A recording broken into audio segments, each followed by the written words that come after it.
Have you ever noticed that when you indulge in too many scary movies, you might end up believing the world has finally come to an end? Well, that's what Lincoln and Clyde found out in the episode I'm going to talk about today. So join me as I, SteamTeamRedubUK, CC Trainor-Ling, bring you another retro review from past seasons of The Loud House. Cue the intro!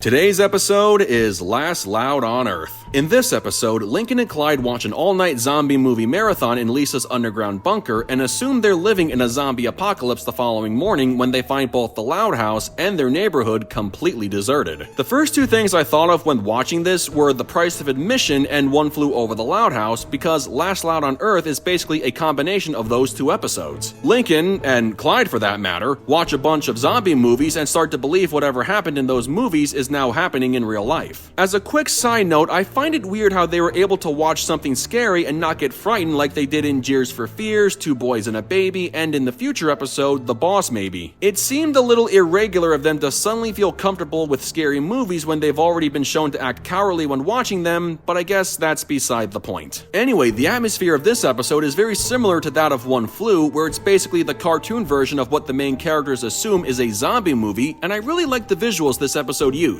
The dark sky, even though it's supposed to be daytime, the fog surrounding the zombies and their shadows, the emptiness of everyone's homes with no trace of human life close by. Pretty much everything on screen helped in creating the eerily creepy tone the story wanted to convey. Even though Clink and McCloud episodes can sometimes be a little boring and underwhelming from time to time, the way these two performed in this episode was honestly not that bad. Trying to get away from the zombies and subsequently fight them off by doing a bunch of wacky stunts had the right balance of being silly and providing the feeling that their lives were in serious danger. However, it turns out they were never in any real danger because the zombies chasing them the whole time were actually their fathers. Then we get, in my opinion, a simple yet very natural and decent explanation on why the town was so deserted and why their cell phones weren't working. There was a huge storm the previous night and everyone had to evacuate to the Royal Woods Mall for safety. Lincoln and Clyde's dads couldn't find their sons, and so they spent how many hours going around the town yelling for them, hence why their voices sounded so raspy whenever they tried to talk. While I do believe all their yelling made them sound like zombies, I was still put off by their zombie-like behavior every time they tried to get near Lincoln and Clyde. One Flew had the characters acting like zombies because they were sick, but Lincoln and Clyde's dads weren't feeling sick whatsoever, so why exactly were they acting like zombies? If they were feeling sick the night of the storm and they had to go out looking for their sons as they battled the flu while screaming at the top of their lungs, their behavior would make a lot more sense. But regardless, nearly everything was resolved except for the mystery of who Lincoln and Clyde thought was lurking around the Burp and Burger, even though it turns out to be Flip. Still, the main characters are left with a feeling of apprehension by thinking there just might be an actual zombie somewhere in town, but let's just wait until Great Lakes Freakout brings those things into the real world. Overall, this episode does a pretty good job of creating a zombie apocalyptic inspired story, and having most of the plot play out in the realm of reality without going too far into fantasy. What I mean is the story takes an approach similar to that of Tricked and T-Tail Heart. Even though the series established how supernatural elements have existed in their universe since season 2, and how the writers could have easily used those elements in this episode, they instead created a story where everything was played off naturally while still creating the illusion that something unexplainable was at work. Everything from the mysterious atmosphere to the mostly believable explanation behind the disappearance of everyone in Royal Woods, this episode was anything but a disappointment. It's not my favorite scary themed episode of the series, but it's definitely not the worst either. It certainly had its moments, and that's what really counts here. With that said, I give Last Loud on Earth an 8.4 out of 10. Well folks, that concludes my review of Last Loud on Earth. So I gotta ask, what did you guys think of this episode? Sound off in the comments below, and be sure to click that subscribe button for more Loud House related content. That's going to do it for me. I'll catch you guys for the next video, but until then, this is SteamTeamRedubUK, CC Trainor-Ling, signing off. Peace out, home slices.